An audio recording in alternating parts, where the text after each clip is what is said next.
Welcome back बच्चों। कांच के बारे में अब आपको बताना था। इसके पहले आप लोग थर्मोसेटिंग प्लास्टिक और थर्मोप्लास्टिक के बारे में पढ़े और कहाँ कहाँ पर मानव द्वारा निर्मित वस्तुएं हैं, उनकी उपयोगिता है, उसके बारे में आपने पढ़ा। प्लास्टिक और पर्यावरण के बारे में पढ़ा कि प्लास्टिक की वजह से पर्यावरण पर कितना असर पड़ रहा है। अब आप पढ़ोगे कांच के बारे में। बच्चों, कांच जैसे ये दिया गया है, कुछ पिक्चर्स दिए गए हैं। इन पिक्चर्स को आप देखो ज़रा। हाँ, कि गोल पेंदी का फ्लास्क है, शंकु फ्लास्क है, प्रकाश प्रिज्म है। तो बच्चों, ये सब चित्र जो दिखाई दे रहे हैं, इसमें किस पदार्थ का उपयोग किया गया है? या आपके घर में जो खिड़की के शीशे हैं या कांच के बर्तन हैं, या जो साइंटिस्ट उपकरण यूज़ करते हैं यानी कि वैज्ञानिक उपकरण, वो सब किस चीज़ के बने होते हैं? कांच के बने होते हैं, है ना।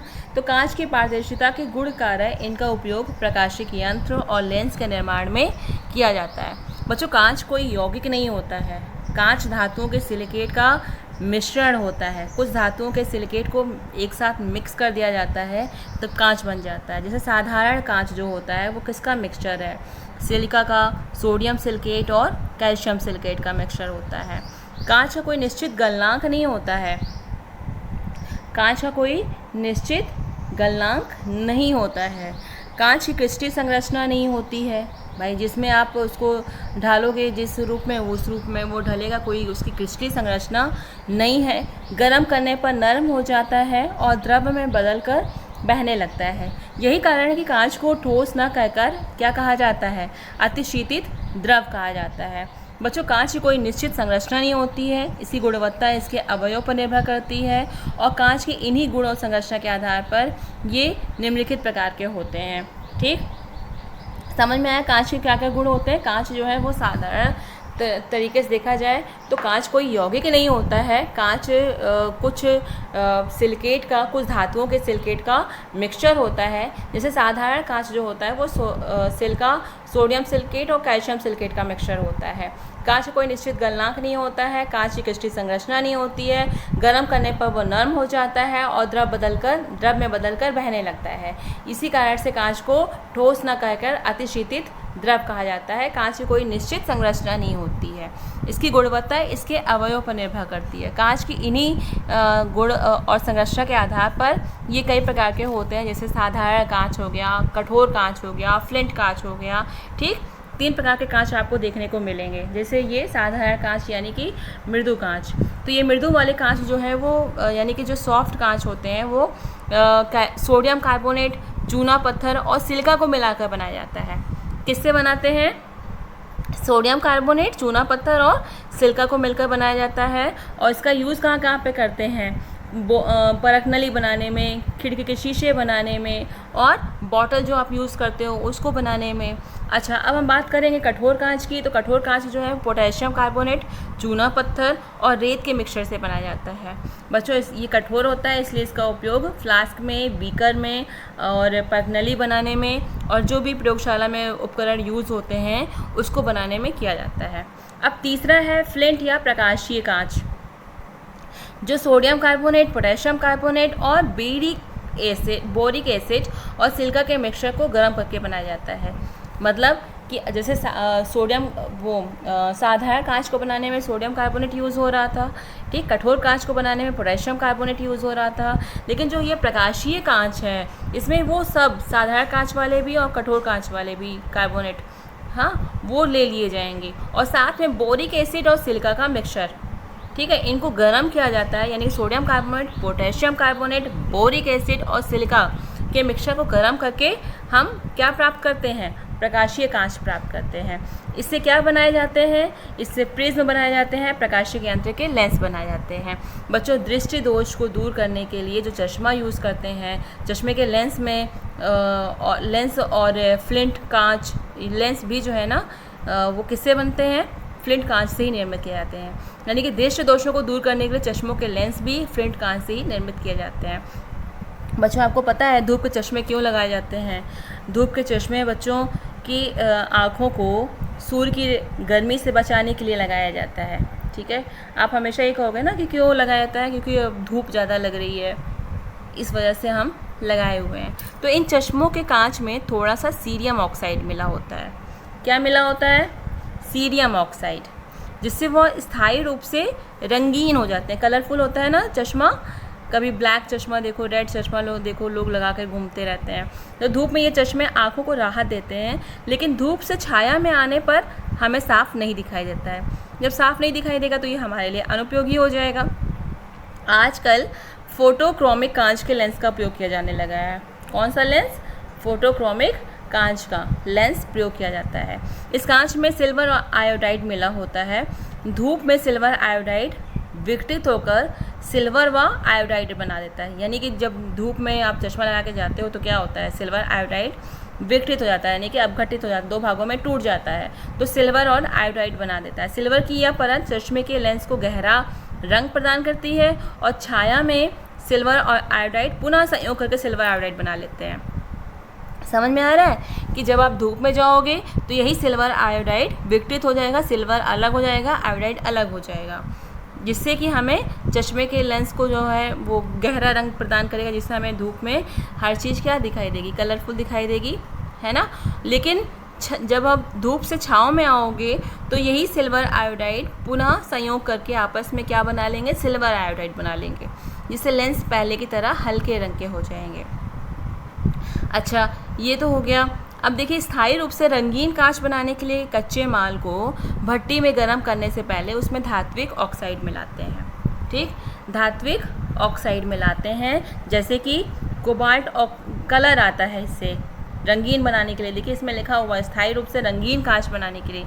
ये तो अस्थायी हुआ कि चश्मा तो है वाइट जैसे आप लगाते हो ट्रांसपेरेंट, लेकिन ये जब आप धूप में जाओगे तो वो उस पर सिल्वर आयोडाइड की परत चढ़ी रहती है। धूप में जाने पर सिल्वर अलग हो जाएगा, आयोडाइड अलग हो जाएगा, जिसकी वजह से हमें धूप में एकदम साफ साफ दिखाई देगा। चश्मे, इस तरीके के चश्मे जो हैं वो आँखों को राहत देते हैं। लेकिन जब आप उसी चश्मे को पहनकर छाँव में आते हो तब क्या होता है? तो ये जो सिल्वर आयोडाइड अलग अलग हो गया था वो दोनों आपस में जुड़कर सिल्वर आयोडाइड बना लेगा। अब इससे लेंस पहले की तरह हल्के हो जाएंगे। ठीक, तो ये था। तो लेकिन अगर हमें स्थायी रूप से परमानेंटली हमें रंगीन कांच बनाना है तब क्या करेंगे? तब जो कच्चा माल है उसको भट्टी में गर्म करने से पहले उसमें धात्विक ऑक्साइड मिला देते हैं। जैसे कि धात्विक ऑक्साइड कौन कौन से? जैसे कोबाल्ट ऑक्साइड मिला लिया, या फेरिक ऑक्साइड मिला लिया, क्रोमिक ऑक्साइड मिला लिया। कोबाल्ट ऑक्साइड से नीला रंग मिल जाता है, फेरिक ऑक्साइड से हल्का नीला रंग रहता है। अगर क्रोमियम ऑक्साइड मिलाते हैं तो हल्का हरा रंग होता है। सीरियम ऑक्साइड या क्यूप्रस ऑक्साइड से पीले रंग का कांच बनाया जाता है। तो जैसे बच्चों आप चूड़ियाँ देखते हो ना, रंगीन चूड़ियाँ रहती हैं, कलरफुल रहती हैं, कोई लाल, पीली, नीली, है ना। तो ये चूड़ियों में कलर कहाँ से आता है? इन्हीं सब केमिकल से चूड़ियों को कलर किया जाता है। ठीक, अब बात करेंगे हम नेक्स्ट टॉपिक की, जिसका नाम है मृत्तिका। मृत्तिका किसे कहते हैं? बच्चों, भ्रमण पर जाकर कुम्हार द्वारा बनाए गए कच्चे या पकाए हुए मिट्टी के बर्तन आदि का अवलोकन करिए। ठीक, जैसे आप देखते हो ना, कुम्हार जो है वो घड़ा बना देता है या जो मिट्टी के बर्तन बना देता है वो कच्चा रहता है। एक तरफ कच्चा वाला देखो, दूसरा पकाया हुआ देखो, तो दोनों में कुछ अंतर दिखेगा कि नहीं दिखेगा? तो इन्हें बनाने के लिए कुम्हार एक विशेष प्रकार की मिट्टी का उपयोग करते हैं। ठीक है, जो कुम्हार बनाते हैं मिट्टी के बर्तन, उसके लिए वो एक विशेष प्रकार की मिट्टी का उपयोग करते हैं, जिसे हम चिकनी मिट्टी कहते हैं या क्ले कहते हैं, चिकनी क्ले कहते हैं, चिकनी मिट्टी कहते हैं। तो गुथी हुई चिकनी मिट्टी से चाक द्वारा पहले कच्चे बर्तन बनाए जाते हैं, फिर उन्हें उच्च ताप पर भट्टी में पकाया जाता है। जब यही बर्तन पककर तैयार हो जाते हैं, जो रेड कलर का आपको दिखाई देता है, पककर तैयार हो जाते हैं, तो इसी को हम मृत्तिका कहते हैं। ठीक, चीनी मिट्टी भी एक प्रकार की सफ़ेद मृत्तिका होती है। इससे चीनी मिट्टी के कप, प्याले और क्या बनाते हैं? केतली, गाड़ियों के स्पार्क प्लग के होल्डर और बिजली के फ्यूज होल्डर, ये सब बनाए जाते हैं। अच्छा, आग्नेय चट्टानों में फेस्पार खनिज के क्षरण से एक विशेष प्रकार की मिट्टी प्राप्त होती है। इस मिट्टी को बारीक छन्नी से छानकर क्या करते हैं? आटे की तरह गूंथ लिया जाता है और इसे कुछ दिनों के लिए रख दिया जाता है। अब क्या होगा? इसके फलस्वरूप पिघले प्लास्टिक की तरह या लचीली बन जाती है। अब इसे जो मनचाहा आकार देना चाहें आप, चाहे खिलौने बनाएं, चाहे मूर्तियाँ बनाएं, चाहे बर्तन बनाएं, चाहे टाइल्स बनाएं, सब बना सकते हैं। और उसके बाद इसको आकर्षण देने के लिए और सुंदर बनाने के लिए इसमें क्या करते हैं, धात्विक यौगिक डाल देते हैं, जिससे कलरफुल हो जाता है। ठीक, अभी मैंने आपको बताया कि कौन से धात्विक ऑक्साइड या धात्विक कलर यूज़ होते हैं। तैयार वस्तु को सुखाने के बाद इन्हें एक भट्टी में व्यवस्थित रूप से उच्च ताप पर रख दिया जाता है। उच्च ताप पर रखकर इसको पकाया जाता है। तो इससे जो इस प्रकार से जो वस्तु होगी वो कैसी हो जाएगी, पोरस हो जाएगी, यानी कि सरंध्र हो जाएगी। और अब इन पर क्या करेंगे, अन्य रसायन जैसे कि लेड ऑक्साइड हो गया या टिन ऑक्साइड हो गया, इसका लेप चढ़ा देते हैं। लेप चढ़ाने के बाद फिर गर्म किया जाता है, जिससे कि ऊपर का लेप पिघलकर चमकीली परत के रूप में जो छिद्र हुए, जो वहाँ पर छिद्र हो गए थे, उन छिद्रों को ढक दे और ढक कर वाटरप्रूफ बना दे, है ना। जैसे कि घड़े का पानी, अगर उसमें छिद्र हैं, घड़ा जो बनता है वो तो छिद्रयुक्त होता है ना, लेकिन उस पर क्या चढ़ा देते हैं, एक लेयर चढ़ा देते हैं। किस चीज़ की लेयर, लेड ऑक्साइड की या टिन ऑक्साइड की, जिसकी वजह से जो घड़े का पानी है वो छिद्र की वजह से बाहर नहीं निकलेगा। तो ये क्या हो जाएगा, जल रोधक हो जाएगा, वाटरप्रूफ बन जाएगा। ठीक, अब आगे देखते हैं साबुन क्या होता है। साबुन बच्चों औषधि के रूप में भी यूज़ किया जाता है। जैसे त्वचा के रोगी जो होते हैं, जिनको स्किन डिसीज़ है, वो अधिकांशतः जिन साबुन का उपयोग करते हैं उनमें कुछ मात्रा में क्या मिला होता है, कार्बोलिक अम्ल मिला होता है, गंधक होता है, नीम का तेल होता है।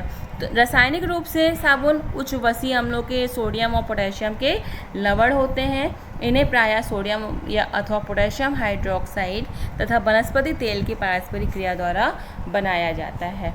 अपमार्जक क्या होता है, अच्छा, साबुन और अपमार्जक में हमेशा अंतर पूछा जाता है, इस चीज़ का ध्यान रखना। अपमार्जक क्या होता है, जब हम कपड़ा धोने के लिए साबुन खरीदने जाते हैं बाज़ार, तब दुकानदार साबुन की जो डिटर्जेंट टिकिया देता है उस पर क्या होता है, उस पर सामान्यतः साबुन अंकित नहीं रहता है, उस पर लिखा होता है डिटर्जेंट टिकिया। क्या लिखा होता है, डिटर्जेंट टिकिया। आपने कभी सोचा है कि डिटर्जेंट क्या है? बच्चों, डिटर्जेंट ही अपमार्जक है। यही डिटर्जेंट ही अपमार्जक है, जो कठोर जल के साथ भी झाग देने वाला रासायनिक पदार्थ होता है। ठीक, कपड़ा धोने में काफ़ी मददगार होता है, परंतु रासायनिक दृष्टि से ये साबुन से भिन्न होता है। साबुन जो होते हैं वो सॉफ्ट होते हैं। ठीक, उनका यूज़ उसमें कुछ कार्बोलिक एसिड मिला होता है, गंधक मिला होता है, नीम का तेल मिला होता है।